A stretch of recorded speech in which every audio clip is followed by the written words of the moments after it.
Before I have my colleague Mary Rogas come up here to do the introduction, our next speaker came to my attention because of Karen Peters, who I know is in the house. So I want to say thank you to Karen for connecting me with Angie, and to introduce Angie, Mary Rogas.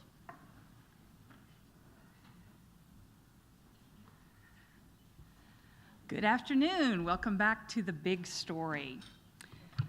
A bomb cyclone, that's a hurricane plus a blizzard, hits the Midwest. It's creating historic flooding. Billions of dollars of crops and livestock gone in America's breadbasket. The worst cyclone ever recorded wipes out entire villages in Southeast Africa. The death toll, the loss of lives likely to top 1,000.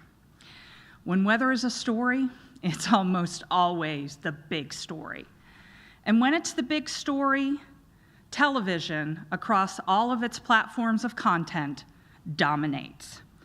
In fact, the National Association of Broadcasters says weather coverage, from our daily forecasts to our severe weather, is at the heart of broadcasters' service to its communities. When weather is the big story, millions of us tune in or click on the Weather Channel. And directing much of what you see is our next speaker. Angela Massie is Vice President of Live Storytelling at the Weather Channel. She joined TWC in 2014, and as you can imagine, she's had plenty of major weather events to direct coverage for. Before coming to the Weather Channel, she was a producer, an executive producer, award-winning executive producer at CNN. She produced live special coverage events such as Prince William's royal wedding and the funeral of Pope John II. We are very proud to say that Angela developed her passion for compelling producing here at Scripps. She was an HTC student in what is now the School of Media Arts and Studies. Please welcome Angela Massie.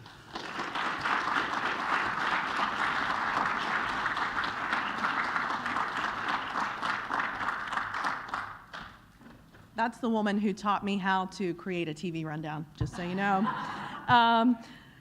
Make sure my laptop is on here. Everyone hear me okay? Well, Mary kind of hit on some of my background there, but I want to go ahead and start by giving a little bit of personal information just as context, as background for why I'm here today. Show of hands, how many of you guys are actually from Ohio? Okay, that's a lot. How many of you are from southeastern Ohio? Okay, I see 2 hands, 3 hands. Anybody from a little town about 80 miles south of here called Ironton, Ohio? No, but you've heard of it? Those 3 people in the room from southeastern Ohio? Well, that's where I'm from. That was my first stop. Athens was my second stop. And I'm really proud of the work that I have seen all of you doing. I've been blown away.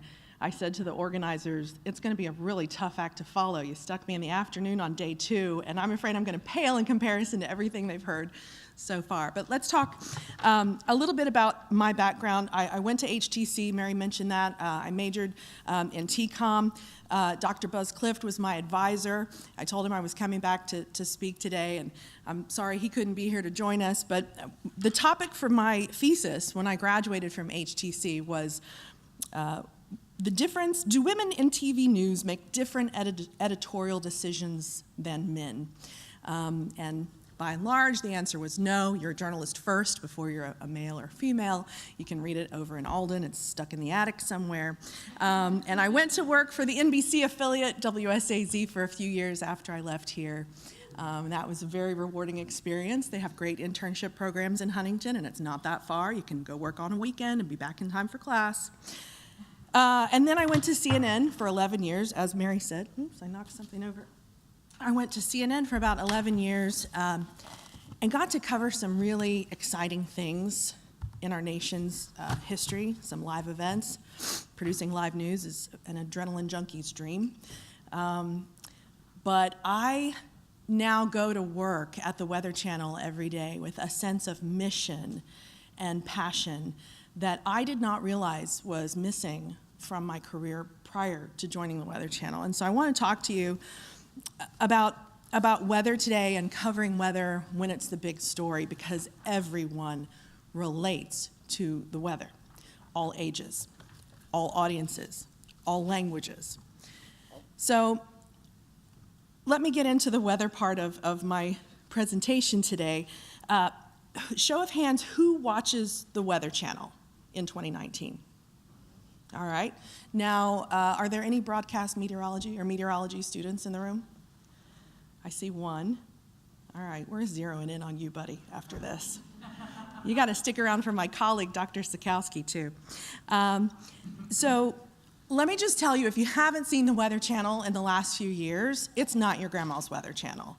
We are doing different things with science and technology and storytelling. It's an exciting place to be right now. But I want to start by pointing out that weather is your mood and climate is your personality. That's an important distinction, and I think you can take that back with you, whether you're a meteorology student or not. You're going to end up working in a newsroom. They're going to want you to cover something or find your angle on climate change. Just remember, climate is your personality, weather is your mood. Dr. Marshall Shepard says this to our teams all the time. He's the host of our podcast, Weather Geeks. Matt is one of the executive producers of that podcast. I think it's a super important point to make because you will cover weather as the big story in your careers.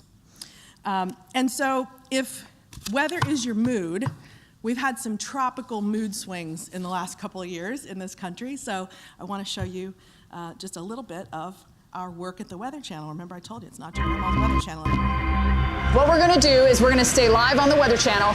This is the time now to be aware.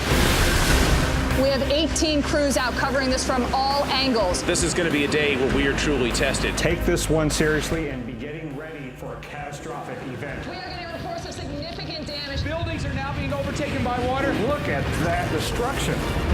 Rogers Elementary School, it's on your doorstep. You need to be in your safe spot. More than 15 people rescued. This is it. This thing, far from over. This is epic. You are not hopeless. That's somebody's life. It's gone. Though you have been broken, your innocence stolen. There's a street that is typically lined with houses, and now all you see are empty lots. We're looking at someone's kitchen cabinet, came from across the street with the dishes still stacked up. Hurricanes like this have scars that last for years.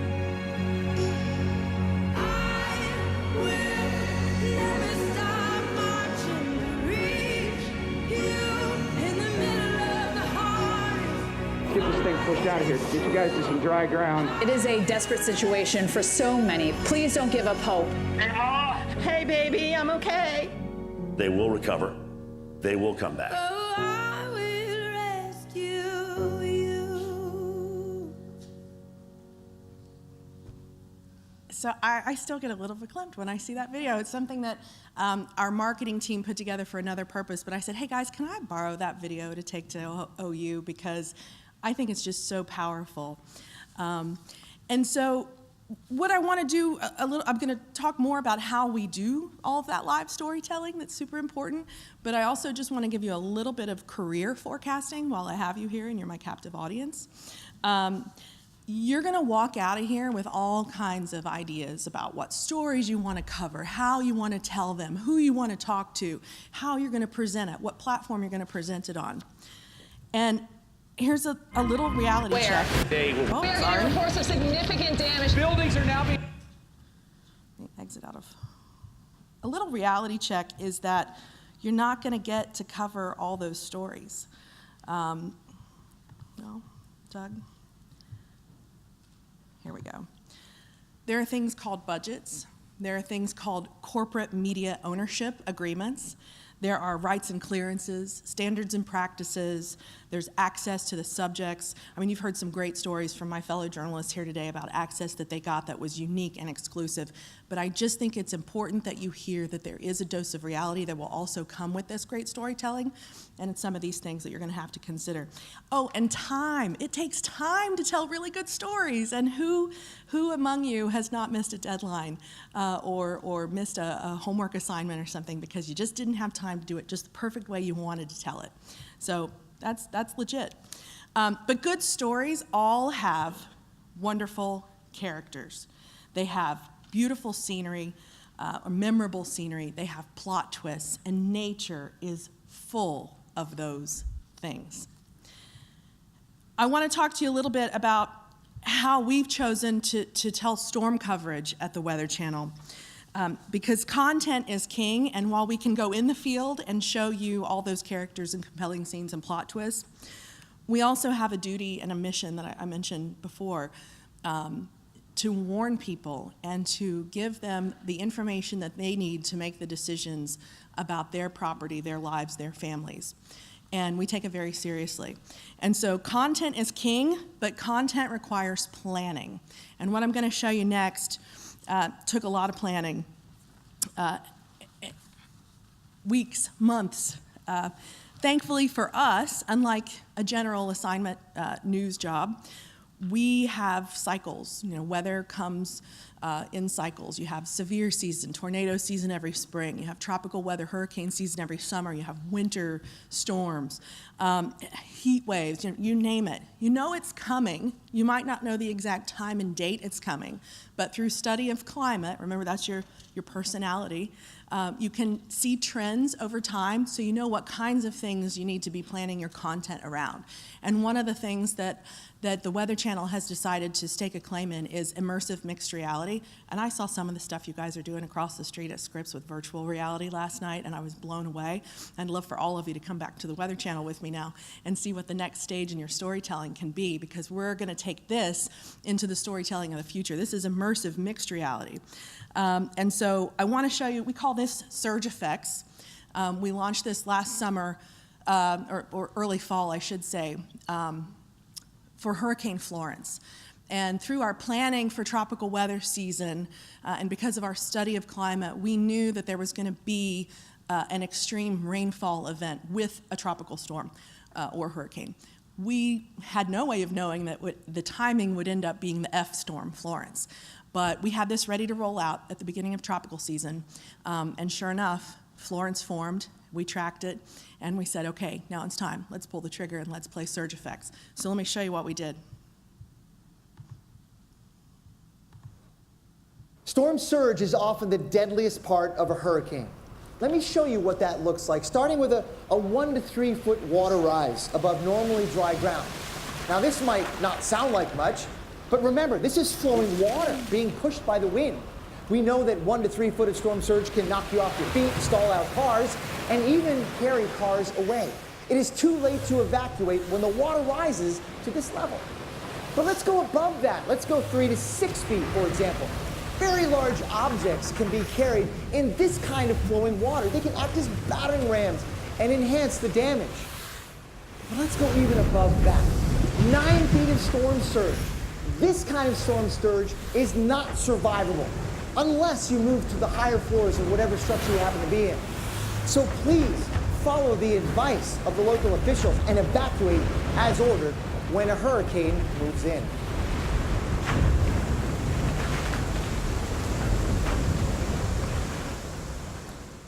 So we rolled that out for the F storm last season, Florence. Anybody in the room ever play Fortnite?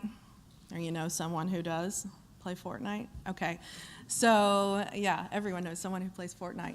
So Fortnite's graphics are powered by the Unreal Engine from a company called Epic, and that's the same engine that is powering our immersive mixed reality storytelling at the Weather Channel. So we're on the forefront. Our VP of design, one of my colleagues, says we're on the bleeding edge because it's beyond cutting edge. Like, other people aren't doing this, so we're really cutting our teeth in this in the live news environment. So after that aired, we got pickup from, I think maybe you guys may have seen it on Colbert Report, or Stephen Colbert's late night show. Jimmy Fallon picked it up. John Oliver picked it up. So there's a little bit of a halo effect. And that's nice for the brand and for the marketing, and we can say, hey, we made a splash at the Weather Channel, but primarily it was a benefit to us because people saw what we were doing to try and save lives ahead of that storm coming in. So there's a halo effect in the work that you do. Your primary job will be to serve the platform that hires you, but just know that your work can end up in other places too, and it's a representation of the brand. And so we were proud and pleased that all those other outlets picked up on our immersive mixed reality, but primarily it was because, hey, people started talking about storm surge, and not as many lives were lost as could have been in Florence because people knew that the flooding was going to be just as big a deal as the winds. Our team of scientists and designers worked on this so that we'd have that ready to roll out for Florence. And the deadliest aspect of any tropical system is storm surge. People think winds, that's the craziest thing of a hurricane, but really more people die in storm surge every year in tropical weather. Florence, we tracked for several days over the Atlantic. I say we, I'm not a meteorologist. I'm just the one who helps put them on TV. But my colleagues like Matt, who are the meteorologists and the experts in this kind of weather, we tracked it across the Atlantic, and then the storm rapidly intensified from a Cat 2 to a Cat 4 in the hours and days before landfall as it neared the Carolinas. And the flooding was so impactful. We were able to position our crews, because we knew that flooding was probably going to end up being the big story. We were able to position our crews in places like Lumberton, North Carolina, to cover that flooding situation. And we were far ahead of the rest of our friends in the mainstream media because they were all standing out on the coastline covering a hurricane. And we were going to cover the flooding from a hurricane. So we were well informed, and I think we made some pretty good decisions as a news organization. And just one more example of rapid intensification. You guys know about Hurricane Michael from last October. That storm, that went from a Cat 1, to a Cat 5 in like less than 48 hours. And the World Meteorological Organization just retired both Florence and Michael's names last week because they were such deadly and devastating storms. They won't be used again for any tropical system in the Atlantic. So just a little bit of news for you.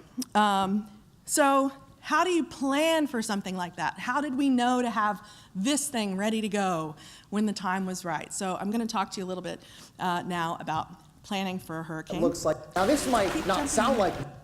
Sorry, guys. I don't know why it keeps doing that. So planning for a hurricane starts weeks out at the Weather Channel. Like I said, everything we do is cyclical. So we know tropical season, it officially starts on the 1st of June, so we know we need to have our act together by midsummer for the biggies. So our meteorologists, our scientists on staff will tell us, hey, there's something brewing. We're starting to see, dust coming off of the African coast. We're going to watch it.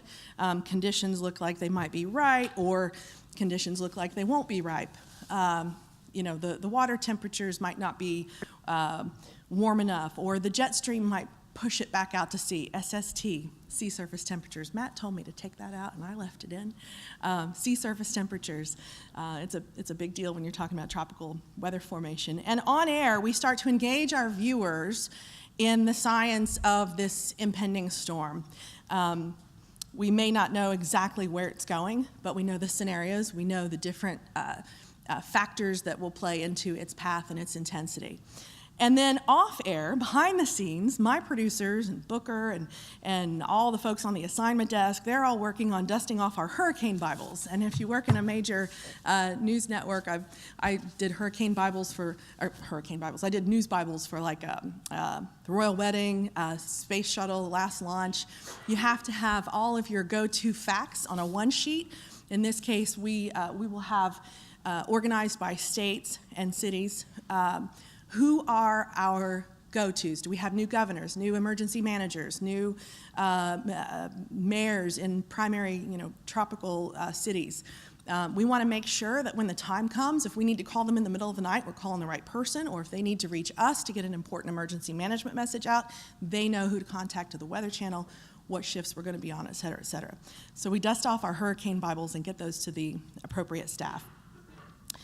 And then you get to the days out, you know that storm is now taking shape, something is going to happen. And this is when we start to determine who's going to go out into the field. This is also the time in a storm's lifeline or life that people in Florida are probably starting to plan their hurricane parties, but people outside of Florida haven't even heard that there's a storm coming yet. Hurricane parties are a real thing in Florida. They're crazy. They just think they're going to ride it out and drink beer and have a good time. But we're still telling them to get out if the emergency managers are saying get out. So at the Weather Channel, we're determining who's going to go out in the field and when. We determine who's going to cover their shifts in the studio when they go out. So for instance, Jim Cantori, Stephanie Abrams, Jennifer Carfagno, they host our morning show, AMHQ. If we tell them, hey, when you're off the air at 9, we need you to go to the airport and get on a plane, you're on a 1 o'clock flight, get out of here, go. By the way, who's covering for them in the studio the next morning until their live shot comes up? So there's a lot of logistics that go into news coverage and planning the big story. We also start to zero in on secure lodging for field crews. You know, we may not know the exact mile marker in the Outer Banks that we think an eye wall is going to cross over, but we kind of have a general idea of where we think our field of vision needs to be focused, so we can start looking for some secure lodging for our crews. And remember, for every one person you see on TV, there is a field producer with them, there's a photographer with them, there's, in many cases, an audio and a lighting person with them, so they have lives to consider beyond their own. And I want to mention, too, that our meteorologists, everyone you see on TV at the Weather Channel covering these storms is a meteorologist, and they take that role very, very seriously. You hear a lot of criticism of the mainstream media and their coverage of things like hurricanes and tornadoes, and, oh, you're just blowing out there in the wind, and you're so irresponsible with your reporting. I think our meteorologists on camera, they probably take their jobs to save the lives of their crews just as importantly as they consider what they're conveying to their audiences on TV. They take it very seriously, and they do not take risks. They're not cowboys out there in the field when they're covering hurricanes. So just want to make sure everyone knows that. They also have to think about, in planning for that lodging situation, this is also the point in our planning process where we're thinking about the escape route. That's real. What happens if they tell people to evacuate and there's one way in, one way out, or the way we got in is not the way we're going to get out? Who do we know?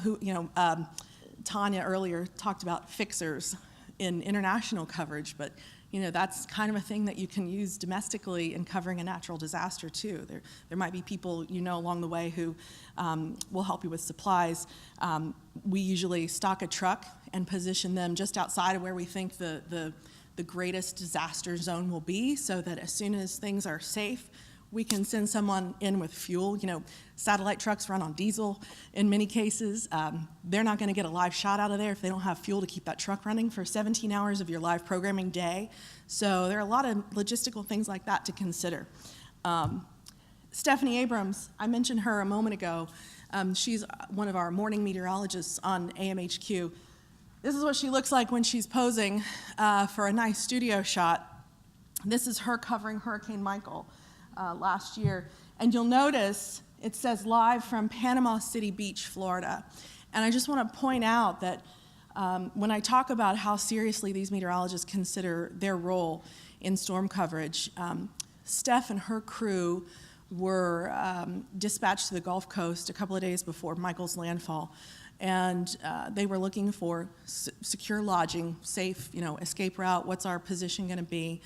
And we checked in with her. She was in Port St. Joe, I think it was, right, Matt? She was in Port St. Joe, and she said, okay, we're going to go site survey, we're going to go check it out and see what Mexico Beach looks like, because we think that with all the new models, the indications that we were getting, it looked like Mexico Beach was probably going to be right in the path of the storm. So she gets to Mexico Beach and talks to some of the local law enforcement that's set up along the roads and says, I don't know, they say we can go here, I just don't feel good about it. I don't feel good about it for me. I don't feel good about it for my photog, for his crew, for his equipment. I think we need to get the heck out of Dodge. I think we need to go west and get over to Panama City, where at least we know we can get a safe signal out, and we'll come back later if we have to and see what happened in Mexico Beach. So we think Steph made the right call, because the next day, after landfall, that was Mexico Beach. So when I say that they take their jobs very seriously with regard to safety and security, I really mean that. It was terrible what happened in Mexico Beach. It was really awful.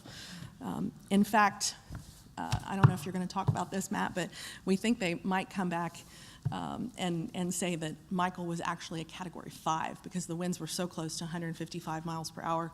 But, add on to the winds the storm surge that came up so far onto the shoreline. That was really, really devastating.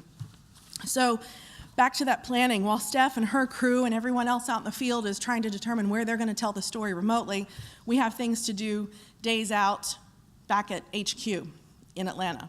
So we're assigning extended shifts for our show producers. It's not uncommon for us to go 12 on, 12 off. If you're a line producer, you're going to be in the booth for 4 hours. And when you're not on the air doing your show, you might be assisting the next show up. You might be handing off phoners that you've been doing and graphics that you've made that you know are going to be relevant for that next show behind you. We're 24/7, it's wall to wall, and it's crazy. And then hurricane food. I never knew when I was sitting here in class at OU wanting to go out there and do TV journalism that I was going to have to worry about whether somebody got their sub at 6 o'clock at night, but hurricane food is a real thing. You're staffing a newsroom, and newsrooms run on their bellies, so you got to keep the crowds pleased. And so that's just something, and I'm throwing all of this in here so you guys just get a real sense of what I do with my degree from OU. I'm also in the catering business. This is also the point where we deploy our high-tech tools for storytelling. I work very closely with our VP of News Gathering, Tom Lee, who spent many years at NBC News and now is at the Weather Channel, and we'll collaborate on what crews will get different toys, if you will. Upper left, you'll see that's a drone. It's not uncommon for us to use those, although not during the height of a storm. That's more for like covering flooding and aftermath. Obviously, you can't fly that little thing in high winds. The live view backpack in the lower left, this is something that is very common now, and it's really allowed us to do live coverage from anywhere we can get a cell phone signal and not have to pay for satellite space, and that's a game changer for your newsroom bottom line.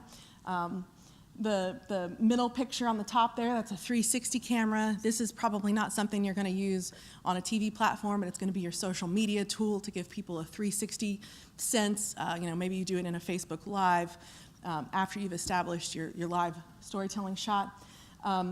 There's Mike Bettis over there on the right using some of our augmented reality to show people in the hours before a storm what other tracks storms have taken in that particular region.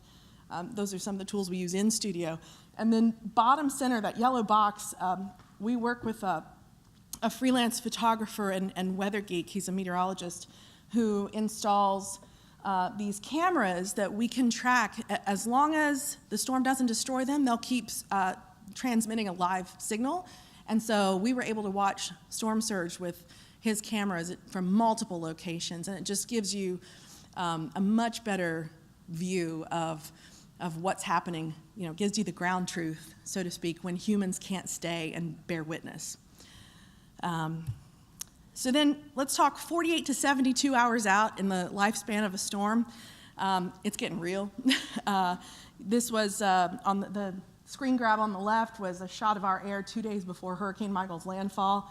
I point out here, this is all about the screen real estate. You have a lot of space on TV. Think about how people are at home watching on smart TVs, HD TVs. There's a lot of real estate on that screen to use to convey information. So we have storm data stays up static.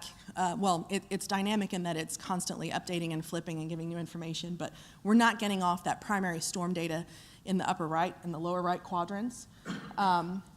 We're talking about storm surge. We're trying to show live pictures because we want to provide the before because we know we're going to eventually show the after. That's one of those storm surge cameras. in Dauphin Island, Alabama, that we used last fall that you see underneath Jackie Jarris's face there. No Chicken Little sky is falling allowed.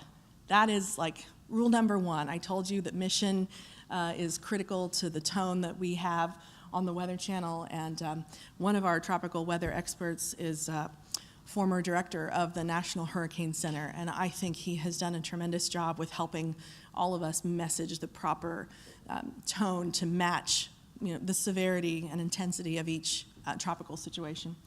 That emergency messaging is vital.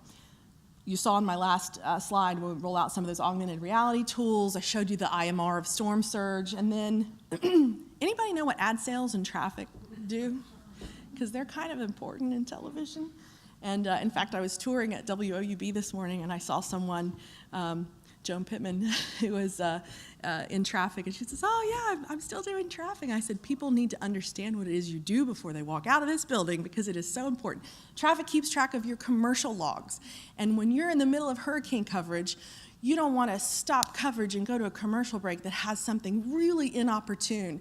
It's not good for your station, and it's not going to be good for the client who bought the ad time either. So you just want to have an awareness. It's something your managers, your executive producers and up will be thinking of. But that's what happens on the Weather Channel. We'll start cutting back our commercial breaks. We'll go to like bare minimum. We'll team up with some corporate sponsors that have an on-topic message like State Farm Insurance. They don't mind if their brand messaging goes adjacent to hurricane coverage. It's what they do. Covering a hurricane right before and during landfall. No commercial breaks, I mentioned that. Let your live shots bear witness. Again, mainstream media gets a lot of crap from viewers for letting your reporter stand out there blowing in the wind. All of our on-air people are trained meteorologists. They're scientists first. And we hear from just as many people after the fact as before that I was able to see what it looked like in my town or in my state because you guys were there. So we feel that it's vitally important. You have to be there to tell the story. You've heard that from some of the other speakers here today and yesterday. We have to be there. It is our credibility that rides on that. And as long as we're taking proper safety precautions, which we are transparent about in our on-air reporting, we think it's very important for us to be there to bear witness. When you're producing back in the control room, make sure you lean on the NAT sound because people at home want to know, what does a hurricane sound like? And you are able to share that with them, but you have to let those gnats, the audio, play up. There's no such thing as dead air during a hurricane. It is not boring TV. If your meteorologist is, getting battered in the wind, let that sound play. They don't have to say a word. And by all means, your studio talent doesn't need to feel compelled to talk over top of it. Know when to have silence, and know when to shut up. That's an important thing for producers to help talent get to. And then also in covering a hurricane, we remind ourselves not to get caught up in landfall. Landfall is really just when the eye wall comes on shore. You're not going to know it even happened until after the fact. Only the National Hurricane Center is allowed to declare landfall has happened. And it's really not even the most important thing because, look at like last year during Michael, all those farmers in South Georgia who were still getting the crap knocked out of their farms, 24 hours after landfall. They didn't care about landfall. Landfall wasn't the big story to them. So make sure you don't lose sense of where the important story is and where it's headed. And I already mentioned there's no such thing as dead air. So, wow, that was just a beast of a storm on satellite. When you get to the aftermath part of covering a hurricane, this is where you go back to some of those storytelling roots. We're back to, finding the characters and the compelling stories. Video. You're going to get crushed with UGC, user-generated content. It's free to your newsrooms. It's going to come in from viewers who stayed and rode out a storm. It's going to come in from stringers who are trying to sell you their video. You can help the viewer understand the degree of devastation by using tons of video, and don't be afraid to let the video play full. Again, don't feel compelled to always write copy over top of everything. Really let video moments breathe. And your field producers in a situation like a hurricane will help you identify characters. Maybe it's not someone that they were able to put on air when we were forecasting and covering the science of what was coming, but certainly the aftermath is when your field producers will say, hey, you know, I have this character I think we should follow up with. And this is just an example of what we've done at the Weather Channel. We have an initiative called Family to Family. The woman on the left is a mom from Lumberton, North Carolina, who lost her home in 2017 during the flooding there in Irma.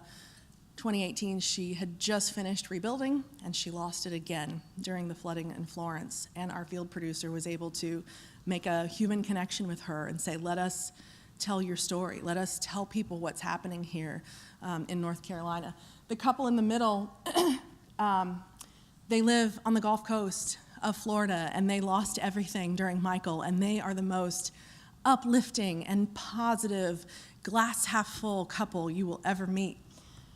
Jessica, the young woman on the right, she's a very compelling story that we're sticking with too. She lives on a houseboat with her teenage daughter and her husband, who has terminal cancer. And all of these folks agreed to stick with the Weather Channel for the coming year. We've gone back maybe 3 or 4 times already since October to tell their stories, and we continue to tell their stories. But in the case of Jessica in particular, I think we've all been moved by her because when you ask someone, can we track your story's development for a year, we all know, and she knows, and her teenage daughter knows, that ultimately her husband will not be here.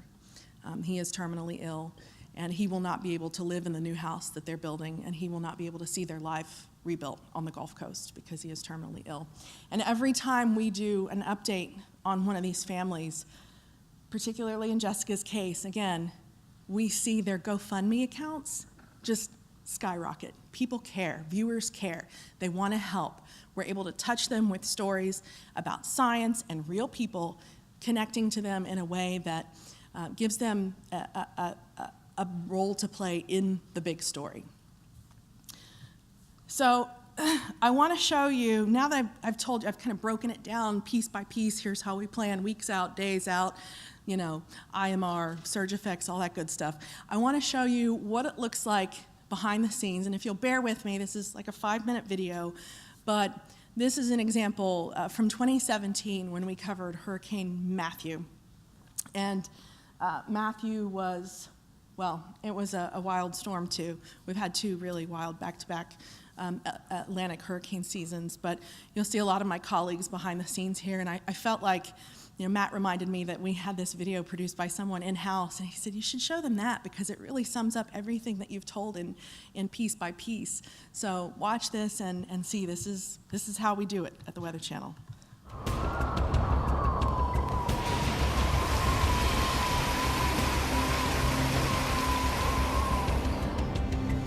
I'm here on the southeast coast of Cuba, west of Guantanamo Bay. We are live 25 miles outside of the eye wall.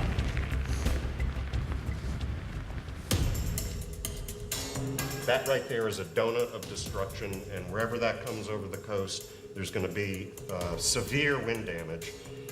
Then you have the storm surge, you have the waves, you have the rainfall. We got to do everything we can to help people understand what's coming.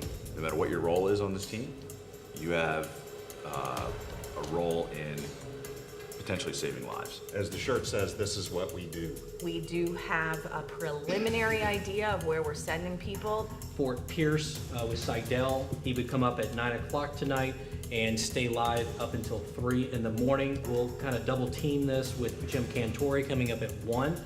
He will have a lengthy shift going until 10 in the morning. Get home, finish up my packing, get my ducks in a row, get ready to shut down my house and get out the door. The office is ready. I'm exhausted already and the storm hasn't barely started. So I'm gonna go try to take a quick nap, get maybe a 4 or 5 o'clock flight to Jacksonville and just get there, land, go to sleep, and then start again tomorrow morning at 3 a.m. I'm out.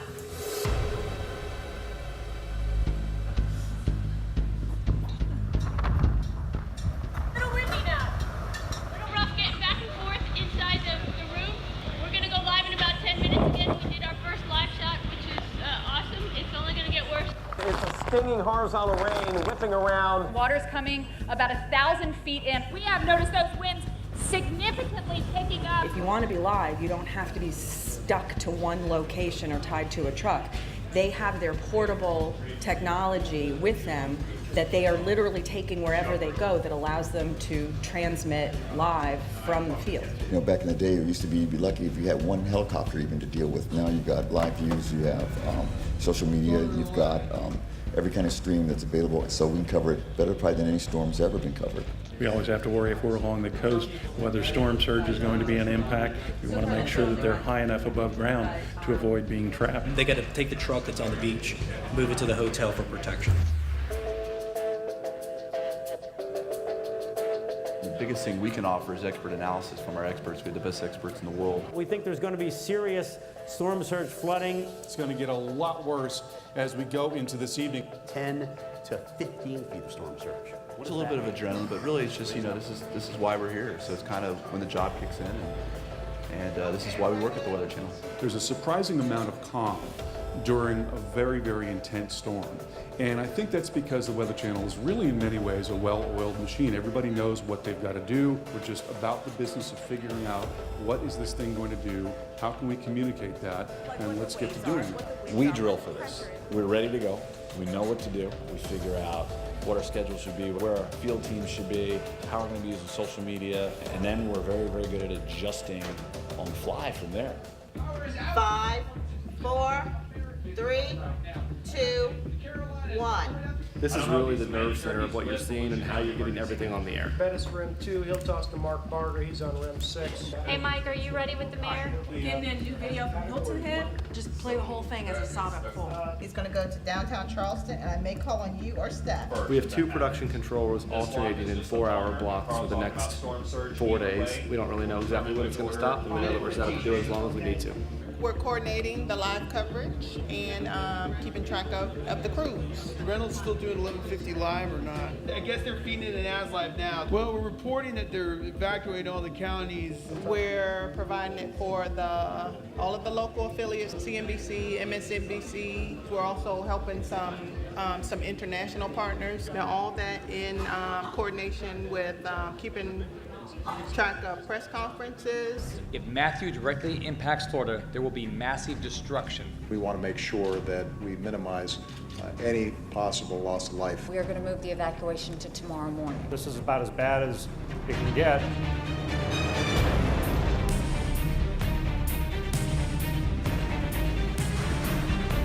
There's a lot of video that's coming in right now. My job is just basically to make sure it's filtering to the right people. I want the action shots that people can feel at home like, oh my gosh.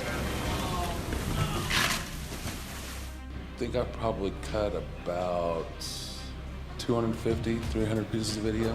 We've got a ton of graphics. I mean, I think we've produced over 1,000 original graphics just on Matthew here in the last 4 or 5 days. We're going to have lives with the OCMs, continuing updates of what's going on. An average video for us, not in a hurricane, would get somewhere between 20 to 35,000. This live shot from just the Bahamas, yeah, it's got over 1 million views at the moment. We have kept our kitchen crew and our kitchen open 24/7. Staff can go and get food whenever they want it. Well, it's been a busy 4 days, I tell you. 14 crews out almost at a time. People are working 12-hour shifts. It's been all about teamwork. I am so inspired every day by the people here. The level of dedication of our meteorologists and all the producers and the designers and our production operations people here. They're sacrificing a lot to push themselves as hard as they can to make sure that we don't let our viewers down. No one stopped. No one has stopped.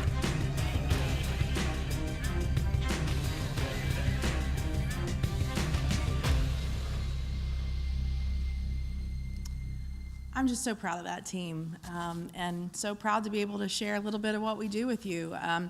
No matter if you go work at a major network, you work in a local newsroom, work for a newspaper or an online media outlet, weather will always be a big story, and it is the great human equalizer of our time. Weather does not care if you are Democrat or Republican, if you are English speaking, Spanish speaking, if you live in an urban setting or a rural setting. When there's a big storm coming, it is important to everyone. So with that, I'll take a few questions, I think, Bob. Yes, we have about 10 minutes for questions, and then we'll have another weather segment coming up right after. So if you like this, stay tuned. Questions? Our meteorology student leave. All right, excellent.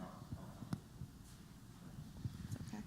What's a really bad day for you guys? I mean, obviously this shows us when it's working and everybody's working well, but I gotta believe occasionally it doesn't work.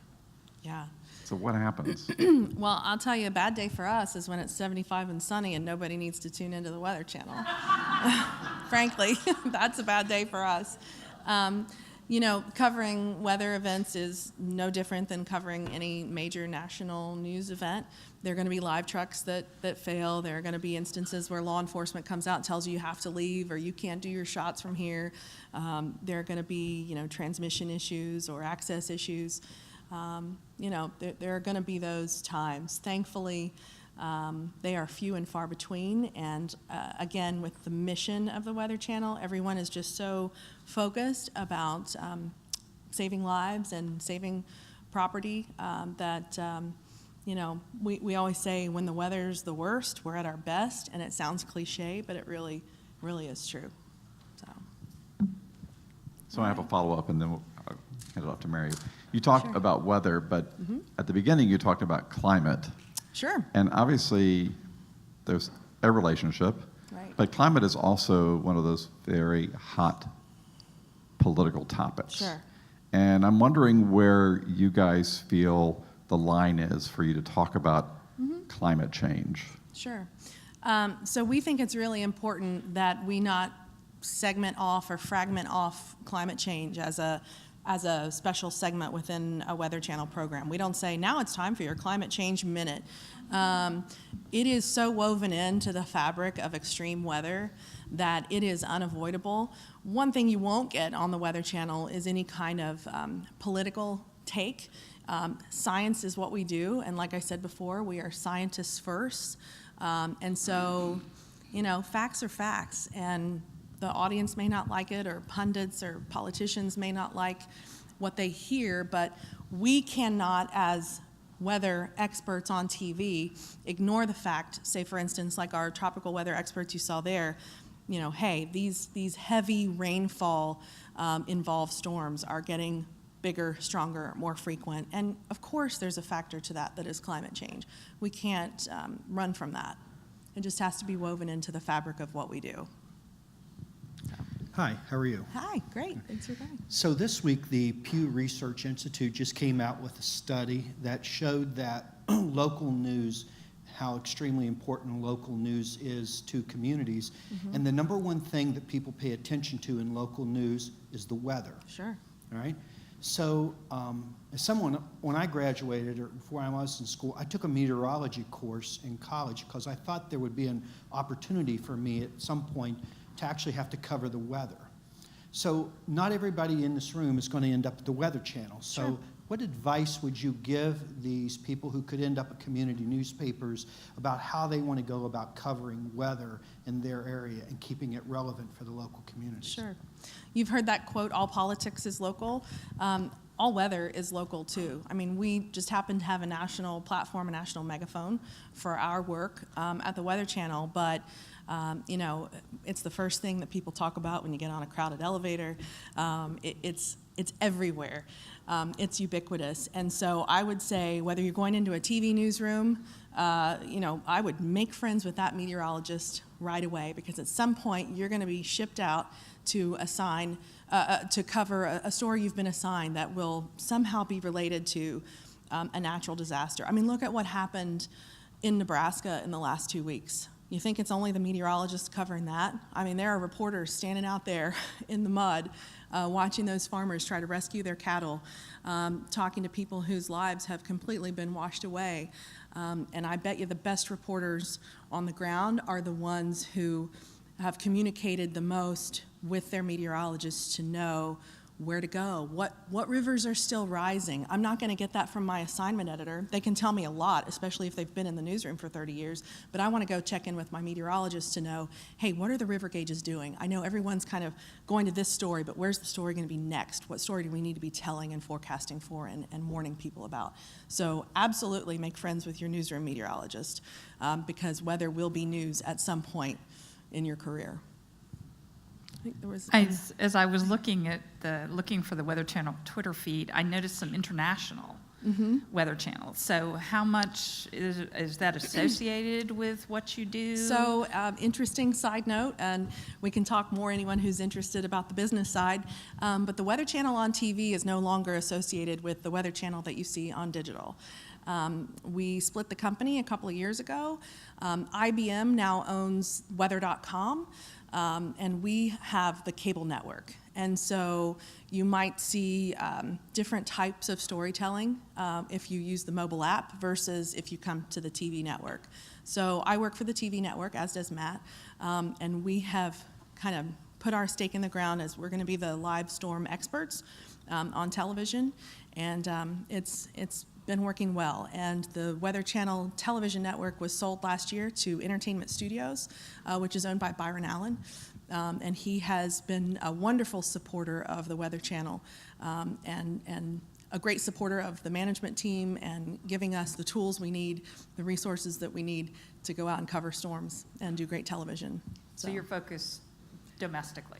Correct. Sorry, Mary, I didn't get to the ultimate answer to your question there. But yeah, we're focused domestically. I mean, you saw some of the clips there when a storm starts and moving in through the Caribbean or the Gulf of Mexico. There might be other nations in play, and we'll definitely cover them as it happens. But it's not a day-to-day. Is there another question in the back? Kind of saw a hand go up, I thought. Hi, I was wondering how much communicating you do with your local affiliates on the ground who know this area because it's their day-to-day. It depends on the market. I mentioned that whole corporate media ownership thing earlier. That will be a factor in what you do. You could be best friends with the reporter at the station across the street, but when you're out covering a story, you ain't gonna talk to each other. You're not gonna share sources. You definitely can't share video unless you're in a pool situation and one of you is camera for a pool, like a news conference. Station ownership has become a real factor in how we cover news. Many of you will be recruited by local station groups, and they have their feelings about how they need to cover the weather for their entities, and we have ours, and depending on the market, some of them like the Weather Channel and work with us and ask for live shots from our crews and provide us with video or provide us with different resources, and some don't, and that's just, in this day and age, that's just a very real aspect of what it is we do. Any other questions? Hi, I'm Cole Bellinger. I'm a video major here. I just wondered, when it comes to video and covering natural disasters, what kind of ethical challenges you face when it comes to covering certain people who have just gone through a traumatic event such as severe weather? Yeah, I mean, and obviously for me, sitting back at headquarters in an office, I get to go home and sleep in my own bed and kiss my kids goodnight. I'm not the field crew out there with the camera in their face.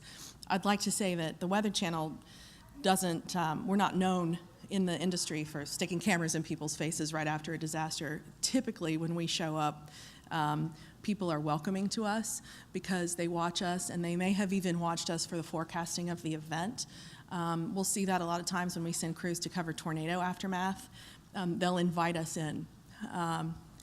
They'll want to feed us. So it's amazing what the human spirit is after a natural disaster. Obviously, just like any ethical TV newsroom, we're going to be careful about raw video. We're going to take a look at things before we put them on the air. If it's a live feed, we're going to put things on a delay. We don't ever want to risk, showing a body in storm surge or, underneath a house that's been wrecked by a tornado or something like that. We're going we're going to be responsible with how we show that video. But yeah, that's a good question, because that'll come up no matter where you work. You're going to have some type of ethical decision to make at some point. We are out of time for this weather segment. All right. But stay tuned. Yeah.